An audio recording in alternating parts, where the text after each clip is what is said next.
అందరికీ నమస్కారం. Welcome to our channel. ఇవాళ మనతో పాటు ప్రముఖ జ్యోతిష్య మరియు వాస్తు పండితులు బ్రహ్మశ్రీ డాక్టర్ నాయకంటి మల్లికార్జున శర్మ గారు మనతో ఉన్నారు. గురుగారితో మాట్లాడదాం.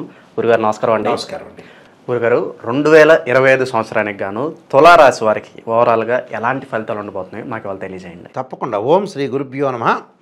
2025 అనేది ఆంగ్లనామ సంవత్సరం మనకి, అంటే ఇంగ్లీష్ వాళ్ళు పెట్టింది వారాన్ని లెక్క. ఇదంతా ఏంటంటే వారం అంటే సూర్యుడు ఉదయించిన దగ్గర నుంచి మళ్ళీ ఉదయించే వరకు వారం అనేది ఉంటుందని అర్థం. ఈ డేట్లు కానీ ఈ సంవత్సరాలు కానీ ఆంగ్లమానం అంటారు. అంటే ఈ ఆంగ్లమానంలో ఏ విధంగా ఉండబోతుంది అంటే అతిపెద్ద గ్రహాలైన గురువు, శని, రాహుకేతులు మనం చూసేటట్టయితే గురువు సంవత్సర కాలం పాటు ఉంటాడు. రాహుకేతులు 18 నెలలు, శని వచ్చేటప్పుడు 2.5 సంవత్సరాలు. అలానే రోజు కూడా కొన్ని రొటేట్ అవుతూ ఉంటాయి. చంద్రుడు 2.5 రోజులకు ఒకసారి ఒక రాశి నుంచి మరొక రాశికి మారుతుంటారు. రవి, బుధ, శుక్ర గ్రహాలు 30 రోజుల పాటు ఒక రాశి నుంచి మరొక రాశి సంచారం చేయటం. కుజుడు 45 రోజుల పాటు ఉంటాడు, సంచారం చేస్తుంటాడు. అయితే ఇక్కడ ఈ 2025లో కొన్ని గ్రహాలు మారిపోతున్నాయి. ఆ గ్రహాల్లో వచ్చేటప్పుడు ఏప్రిల్ 14వ తారీఖున మృగశిర నక్షత్రం 3వ పాద ప్రవేశంతో మిథున రాశిలో గురువు యొక్క సంచారం అదొకటి. తర్వాత వచ్చేటప్పుడు రాహుకేతులు మే 20వ తారీఖు మారుతాడు. రాహు వచ్చేటప్పుడు మే 20వ తారీఖున కుంభరాశిలో సంచారం. మే 20వ తారీఖున కేతు సింహరాశిలో సంచారం. శని ఏదైతే మార్చి 29వ తారీఖు మీనరాశిలో సంచారం చేస్తారు. మరి ఎలా ఉండబోతుంది ఈ రాశి వాళ్ళకి, తులారాశి వాళ్ళకంటే మిగతా గ్రహాలన్నీ కూడా ద్వాదశ రాశుల ఫలితాలు చెప్పేటప్పుడు అన్ని గ్రహాలను కూడా మనం పరిగణలోకి తీసుకోవాలి. అంటే ఇవి ఎక్కువ కాలం ఉంటాయి కాబట్టి దాన్ని ఎక్కువగా మనం ప్రయారిటీ ఇస్తాం. This is the transit system అంటారు యాక్చువల్గా. ఈ గోచార ఫలితాలు చెప్పేటప్పుడు ముఖ్యంగా ఈ రాశి వాళ్ళకి ఎలా ఉండబోతుంది చూస్తే తులారాశి వాళ్ళకి ముఖ్యంగా 85% బాగుంది. అంటే అన్ని రాశుల్లో హయ్యెస్ట్, అంటే మనకు ఎగ్జామినేషన్ మార్కులో 99% మార్కులు అంటారు కదా. ఇప్పుడు A1 A2 ఏదో చెప్పారు, ఇప్పుడు వస్తున్నాయని కొత్తగా ఇప్పుడు మార్చారు కదా సిస్టమ్. అలాగా 85% మార్కులు వస్తాయి. అంటే హయ్యెస్ట్ తులారాశి వాళ్ళకి. ఎందుకు కారణం, వాట్ ఈస్ ద రీజన్ అంటే తులారాశి వాళ్ళకు వచ్చేటప్పుడు కేతువు బాగుంటాడు ఏకాదశంలో ఉండి. అంటే 11వ స్థానంలో కేతువు యొక్క బలం బ్రహ్మాండంగా ఉంటుంది. దాని తర్వాత మనం తులా, వృశ్చికం, ధనస్సు, మకరం, కుంభం, అలానే మీనం. అంటే వీళ్ళకి వచ్చే మీనరాశి వాళ్ళకి 6వ స్థానంలో శని అద్భుతంగా ఉంటాడు. అలానే గురువు కూడా బాగుంటాడు. గురువు మిథున రాశిలో సంచారం. గురువు మిథున రాశిలో సంచారం అంటే చాలా అద్భుతం రిజల్ట్స్ వస్తాయి. అంటే లాభస్థానంలో గురువు యొక్క సంచారం. ఇవన్నీ ఎప్పుడు జరిగేవి? మే 20 తర్వాతే. ఒక టార్గెట్ ఉంటుందిగా, ఏ డేట్ నుంచి ఏ డేట్ వరకు ఉంటుంది. ఏప్రిల్ 14వ తారీఖు వచ్చేటప్పటికల్లా గురువు మారుతాడు. మార్చి 29 శని మారుతాడు. మే 20వ తారీఖు రాహుకేతులు మారుతారు. అంటే సుమారుగా అన్ని గ్రహాలు కలిసి వచ్చే కాలం ఏంటంటే మే 20 నుంచి కలిసి వస్తుంది అర్థం. తులారాశి వాళ్ళకి మే 20 నుంచి అద్భుతమైన రిజల్ట్స్ వస్తాయి. ప్రజెంట్ సిచ్యువేషన్ మే 20 వరకు కొద్దిగా అనుకూలంగా ఉండదు అంతవరకు. కానీ 20 తర్వాత మనం చూసుకునేటట్లయితే ఇక్కడ వీళ్ళకి అద్భుతమైన రిజల్ట్స్ వచ్చే అవకాశాలు ఉంటాయి. ఆదాయం బాగా పెరుగుతుంది. గౌరవం కానీ ఏదైనా అవమానాలు కానీ ఇవన్నీ కూడా సరిసమానంగా ఉండే అవకాశాలు ఎక్కువ ఉంటాయి. ఆర్థిక పరంగా వ్యాపార విస్తరణ జరుగుతుంది. వ్యాపారంలో లావాదేవీలు కానీ, అలానే జాయింట్ దారులకు సంబంధించిన వ్యాపారాలు కానీ, నూతన వస్త్రాలు కొనుగోలు చేయటం, విలువైన ఆభరణాలు కొనుగోలు చేయటం, వాహనాలు కొనుగోలు చేస్తారు. అలానే ఏదైతే వాళ్ళు చేయాలనుకున్న పని అలాంటివన్నీ కూడా చేసి ముందుకు వెళ్తుంటారు. అంటే గృహ ఉపకరణ వస్తువులు కొనుగోలు చేస్తారు వీళ్ళు. గృహ ఉపకరణ వస్తువులే కాకుండా ప్రతి విషయంలో కూడా చాలా అద్భుతంగా ఉండి పొదుపులు పాటిస్తారు. డబ్బులు సేవ్ చేస్తారు. రుణబాధలు తగ్గించుకుంటారు, వడ్డీలు తగ్గించుకుంటారు. కోర్టు సమస్యలు వీళ్ళకి పరిష్కారం జరుగుతాయి.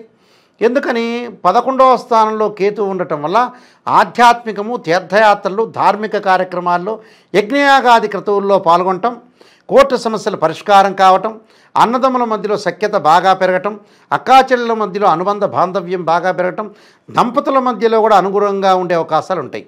అంటే గతంలో ఏదైతే వైఫ్ అండ్ హస్బెండ్ రిలేషన్లో డిఫరెన్స్ ఆఫ్ ఒపీనియన్స్ ఉన్న ఎవరైతే ఉన్నారో కాంట్రవర్షన్ కంటే కాంప్రమైజింగ్ ఈజ్ బెస్ట్ పాలసీ. అంటే భారతదేశం లౌకిక దేశం అంటారు కదా, అదే కారణం. అయితే భార్యాభర్తలు ఇద్దరు కూడా సఖ్యతగా ఉంటారు. సఖ్యతగా ఉండి ఇద్దరు కలుసుకునే అవకాశాలు బాగా ఎక్కువ ఉంటాయి. అది కలుసుకోవటం మంచిదే. అలాంటి ఇన్సిడెంట్ జరుగుతుండే. అలానే సంతానం లేని వాళ్ళకి సంతానం వల్ల లాభం కలుగుతుంది, సంతానం ఉన్న వాళ్ళకి సంతానం ద్వారా శుభవార్తలు, ఆ పిల్లలు విదేశాలకు వెళ్ళటం, ఆ పిల్లల యొక్క చదువులు బాగుండటం, వాళ్ళకి మంచి ర్యాంకులు రావటం, వాళ్ళ యొక్క పిల్లలు వాళ్ళకు కూడా మళ్ళీ పిల్లలు పుట్టే అవకాశాలు బాగుంటాయి. కాబట్టి మంచిదేగా, పిల్లలు బాగుంటేనే తల్లిదండ్రులు బాగుంటారు. పిల్లలు బాగాలేక తల్లిదండ్రులు ఎందుకు ఏం చేసుకోవటం? సంపాదించే ఏ తల్లిదండ్రులైనా పిల్లల గురించే. లేకపోతే తల్లిదండ్రులు శ్రీశైలంలో 2 లక్షలు 3 లక్షలు ఇస్తే రూమ్ కట్టించేస్తారు, చక్కగా ఓర్ణమసే పంచాక్షర చేసుకుని తిరగచ్చు. అలాగా పిల్లలు బాగుంటేనే తల్లిదండ్రులు బాగుంటారు. ఎందుకంటే శరీరంలోంచి ఆనందదాతో హృదయంలోంచి కదులుతేనే సంతానం కలుగుతుందట. అమ్మాయిని చూసుకునే తండ్రి మురిసిపోతాడు, అబ్బాయిని చూసుకునే తండ్రి మురిసిపోతాడు. ఎందుకంటే వాళ్ళే ఇంపార్టెంట్ ఇక్కడ. అందువల్ల ఇక్కడ చాలా సంతానపరంగా బాగుంటుందని చెప్పుకోవచ్చు. వాళ్ళ యొక్క శుభవార్తలు వింటారు, సంతానం లేని వారికి కూడా సంతానం కలుగుతుందంటే చాలా మంచి విషయం చెప్పుకోవచ్చు. దాంతోపాటు వీళ్ళకి అదే కేతుబలం వల్ల అలాంటి సంఘటనలు జరుగుతాయి.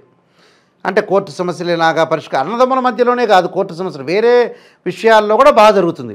భూ వివాదాలు ఉండి గతంలో ఏదైతే పెండింగ్లో ఉండి భూ పరిష్కార మార్గాలు రాని వ్యక్తులు కూడా ఈ సంవత్సరం భూమి పరిష్కారం కావటం, పొలాల మధ్యలో గొడవలు జరిగేవాళ్ళు, స్థలాల మధ్యలో గొడవలు జరిగేవాళ్ళు, ఇళ్ల మధ్యలో గొడవలు జరిగేవాళ్ళు, కోర్టు సమస్యలు, మనిషి దురుస్థానంతో మాట్లాడటం, ఇలాంటివన్నీ పరిష్కారం అవుతాయి. ఒక రాజీ ధోరణికి వస్తారు, ఒక ఫుల్ స్టాప్ పడబోతుంది. అలానే మెడికల్ సంబంధించిన వ్యక్తులకు కూడా చాలా అనుకూలంగా ఉంటుంది. అని రక్షణ శాఖ కానీ పోలీస్ డిపార్ట్మెంట్ వాళ్ళకి కానీ అనుకూలంగా ఉంటుంది ఇక్కడ. అంటే వీళ్ళందరికీ ఒక ఫుల్ స్టాప్ పడిపోతుంది. అంటే బాగున్నట్టే, బాగుండాలనే మనం ఆశించాలి. మిగతా వాళ్ళకు మనం వస్తే గురు లాభంలో ఉన్నాడంటే వివాహాది శుభ కార్యక్రమాలే పాల్గొంటారు. బట్ వాళ్ళకు మంచి ప్రవర్తన కలిగిన సుసంపన్నమైన కుటుంబం నుంచి అబ్బాయి కానీ అమ్మాయి కానీ వచ్చే అవకాశం ఒకటి ఉంటుంది. అంటే పెళ్లి సంబంధాలు గతంలో ఎవరైతే ఆగిపోయారో ఇలాంటి వాళ్ళకి ఖచ్చితంగా సంబంధాలు కుదిరే అవకాశాలు గ్యారెంటీ ఉంటాయి. ఎప్పుడు అన్ని మే తర్వాత. ఈ అకాడమిక్ ఇయర్లో మధ్య రకంగా ఉంటుంది, నెక్స్ట్ అకాడమిక్ ఇయర్లోనే కుదురుతాయి ఇవన్నీ కూడా. అందులో మే నుంచి వాళ్ళకి చాలా అనుకూలంగా ఉంటుంది. మే ముందు కొద్దిగా ఆవేశము, ఆలోచనలు, మానసికంగా కొంత ఆందోళన పడుతుంటారు. అలాంటివి పడకుండా ఉండటం చాలా మంచిది. ఎందుకంటే ఈ తులారాశి వాళ్ళకి ఏంటంటే గురు ఏప్రిల్ 14 మారుతారని చెప్పాను కదా, అప్పటి వరకు అష్టమంలో శని, డబ్బులు ఖర్చు అవుతుంటాయి ఏప్రిల్ 14 లోపల. వాళ్ళకి ఏప్రిల్ 14 నుంచి చాలా అనుకూలంగా ఉంటుంది. మే 20 నుంచి రాహుకేతులు కూడా మారుతున్నారు కాబట్టి ఇంకా బాగుంటుంది. అంటే గ్రాడ్యువల్గా పెరుగుతుంటారు. ఏప్రిల్ 14 వరకు అనుకూలంగా ఉండదు, 14 నుంచి కొద్దిగా పెరుగుతారు, మే 20 నుంచి కొద్దిగా పెరుగుతారు. అంటే డెవలప్మెంట్ అవుతారు, గ్రాడ్యువల్గా ఇంక్రీజ్ అవుతుంటారు. అంటే ఒక్కొక్క మెట్టు స్టెప్ ఎక్కినట్టుగా. అంటే వ్యాపారపరంగా కానీ వృత్తిపరంగా కానీ అన్ని అనుకూలమైన ఫలితాలు జరిగే అవకాశాలు ఎక్కువ ఉంటాయి. అంటే విదేశాలకు వెళ్ళటం కూడా, అంటే ఇవన్నీ కూడా గ్రాడ్యువల్గా బాగా పెరిగి అనుకూలంగా రావటం. అంటే శత్రువులు మిత్రులుగా మారిపోతారు వాళ్ళు. ప్రయాణాల వల్ల లాభం కలగటం, ప్రయాణాల్లో లాభం కలగటమే కాదు, బంధుమిత్రులందరూ కూడా గతంలో గొడవ చేసుకున్న వ్యక్తులందరూ కూడా మళ్ళీ వచ్చి వీళ్ళకి కలిసే అవకాశాలు బాగా ఎక్కువ ఉంటాయి. అంటే వీళ్ళ యొక్క జీవితాన్ని మే 20 తర్వాత ప్రణాళికాబద్ధంగా ఒక ప్లాన్ మీద వెళ్తారు వీళ్ళు. అంటే సరైన ప్లాన్ జీవితానికి ఉండాలిగా, ఒక డిజైన్ చేసుకోవాలి లైఫ్ని, ఒక లైఫ్ స్టైల్ ఏంటి మనం డిజైన్ చేసుకొని ముందుకెళ్ళగా అలాంటి డిజైన్ రూపొందించుకుంటారు.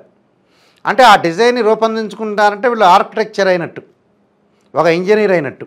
అలాంటి నిర్ణయాలు తీసుకొని వాళ్ళు ముందుకు వెళ్ళే అవకాశాలు ఉంటే ఆ వైఫ్ అండ్ హస్బెండ్ రిలేషన్ కూడా చాలా బాగుంటుంది. అది బాగుండాలనేగా. గతంలో ఏదైతే భార్యాభర్తలు విడిపోయారో కోర్టు ద్వారా అనుకోవచ్చు, మామూలుగా ఇంటి దగ్గర అమ్మాయి ఉండొచ్చు, అబ్బాయి తల్లిదండ్రుల దగ్గర, అలాంటి వ్యక్తులు కూడా కాంప్రమైజింగ్ అవుతారు.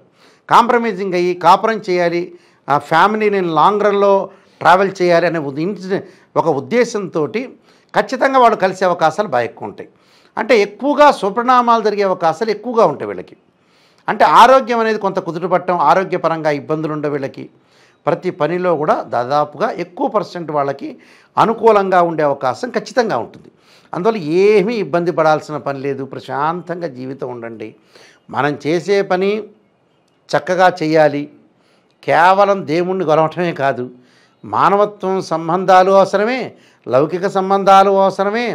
కేవలం ఈ మధ్యకాలంలో ఏం చేస్తున్నారంటే అండి, 1960, 70లో ఎవరన్నా శ్రీశైలమో, తిరుపతో, అన్నవరమో, ద్వారకా తిరుమలో, లేకపోతే బీచ్పల్లిలో, ధర్మపురో, కాశీ వెళ్ళే వాళ్ళందరూ భక్తితో వెళ్ళేవాళ్ళు. 85, 90 రాగానే భయంతో వెళ్తున్నారు. ఈ 2010 దగ్గర నుంచి ఎంజాయ్మెంట్ని వెళ్తున్నారు. మనకి హోమ్ సిక్ హాలిడేస్ అని కొన్ని ఉంటాయి పిల్లలకి, అంటే ఎక్స్కర్షన్ చేయాలనుకునేవాళ్ళు, ఏదో ఒక సరదాగా ఒక ఏదో చోటకి వెళ్దాం. సరదాగా. ఈ ప్రజలు కూడా ఏం చేశారంటే హైదరాబాద్ బోరు కొడుతుందేమో, అలా శ్రీశైలం వెళ్ళొద్దాం, లేకపోతే అన్నవరం వెళ్ళొద్దాం, ధర్మపురి వెళ్దాం, వేములవాడ వెళ్దాం, అలా వెళ్తున్నారు ఈ మధ్యన కాలంలో. అలాంటి వ్యక్తులు ఎంజాయ్మెంట్ కోసం అక్కడక్కడ డాబాలు ఉంటాయిగా, వెజిటేబుల్ బిర్యానీ ఇవన్నీ తినొచ్చని. అలాంటి వ్యక్తులు ఈ మధ్యకాలంలో ఎక్కువ మంది అయ్యారు. కొంతమంది భక్తితో వెళ్తారు. కాదు, భక్తిభావం చాలా ఇంపార్టెంట్. భక్తిభావం ఇంపార్టెంట్, మానవత్వం కూడా ఇంపార్టెంట్. రెండింటినీ కూడా త్రాసులో పెట్టి చూసుకోవాలి మనిషి. అప్పుడు మనం మనకు మంచి జరిగినట్టేది. అందులో ప్రజలందరూ ఈ విషయాన్ని గమనించాలి. చాలామంది కూడా ఏం చేస్తున్నారంటే అండి, కేవలం వెంకటేశ్వర స్వామి యొక్క ఆరాధనే కాదు, తల్లిదండ్రులు కూడా ఆరాధించాలి. తల్లిదండ్రులే మనకి గణపతి యొక్క కథలో కూడా, గణపతి నెమలి వాహనం మీద కుమారస్వామి పైకి వెళ్ళాడు, అన్ని చోట్ల అతల వితల స్థాతల సాతల మహాతల పాతాళలోకానికి వెళ్ళారు. గణపతి తల్లిదండ్రులు చుట్టే తిరిగాడు. అప్పుడు పరమేశ్వరుడే చెప్పాడుగా, నువ్వే నీ గణాలకు అధిపతి నువ్వే అన్నట్టు. అందువల్ల తల్లిదండ్రులు ఫస్ట్ ప్రయారిటీ ఉంటుంది. అందువల్ల మాతృదేవో భవ పితృదేవో భవ అని చెప్పింది. తల్లిదండ్రులు ఫస్ట్ ప్రయారిటీ, తర్వాత దేవుణ్ణి కొలవద్దని కాదు, దేవుణ్ణి కొలవాలి, పిల్లల్ని చూసుకోవాలి. అందరికీ సంఘంలో ఉన్నప్పుడు పక్కనోడిని చూడాలి, ఎదుటోడిని చూడాలి, మన ఆఫీసులో వాడిని అందరినీ చూసుకుంటూ వాళ్ళని క్రమశిక్షణలో పెట్టుకుంటూ వెళ్ళటం అనేది చాలా మంచిది. అయితే కొన్ని పరిహారాలు చేసుకోవడం ఇంకా మంచిది. ఆ పరిహారాల్లో ముఖ్యంగా ఏమిటంటే వీళ్ళు చేయాల్సింది సూర్యుడు యొక్క ఆరాధన చేయాలి. సూర్యుడు యొక్క ఆరాధన ఎలా చేయాలంటే ఆదిత్యాయుధ్నే సహస్రకిరణాయుధిమే తన్నో సూర్య ప్రచోదయాత్ అనే మంత్రాన్ని, దాని తర్వాత వీళ్ళు చేయాల్సింది ఏంటంటే మినుములు దానం చేయాలి. మినపప్పుతోటి ఏదైనా సరే వంటకం తయారు చేసి ఖచ్చితంగా వీళ్ళు శనివారం పూట ఏదైనా దేవాలయంలో ప్రధాన అర్చకులకు ఇచ్చి, అంటే మినపవడలు కానీ మినపకు సంబంధించి ఏదైనా వంటకం తయారు చేసి చక్కగా దేవాలయంలో ఇస్తే ఆ ప్రధాన అర్చకులు భక్తులందరికీ పంచిపెడతారు. అలానే వీళ్ళు శనివారం రోజున మినుములు దానం చేయాలి. మినుములు దానం చేయటం వల్ల కూడా చాలా మంచి జరిగే అవకాశాలు ఎక్కువ ఉంటాయి. దాంతోపాటు వాళ్ళు అర్ధకాయ మహావీరం చంద్రాదిత్యమర్ధనం సింహకాగర్భ సంభూతం తమ్ రాహుం ప్రణమామ్యం అనే చక్కగా మంత్రాన్ని చదువుకోవటం వల్ల కూడా వీళ్ళకి మంచి జరిగే అవకాశం ఖచ్చితంగా ఉంటుంది. వీలైతే 2 జంట సర్పాలను దానం చేయటం మంచిది మంగళవారం పూట. ఇలా చేస్తే వాళ్ళకి మంచి సత్ఫలితాలు జరిగే అవకాశం ఖచ్చితంగా ఉంటుంది. 2025 సంవత్సరానికి గాను తులారాశి వారికి ఎలాంటి ఫలితాలు ఉంటాయి, అలాగే మీరు చేసుకోవాల్సిన పరిహారాలు తెలియజేసినందుకు ధన్యవాదాలు గురు. నమస్కారం.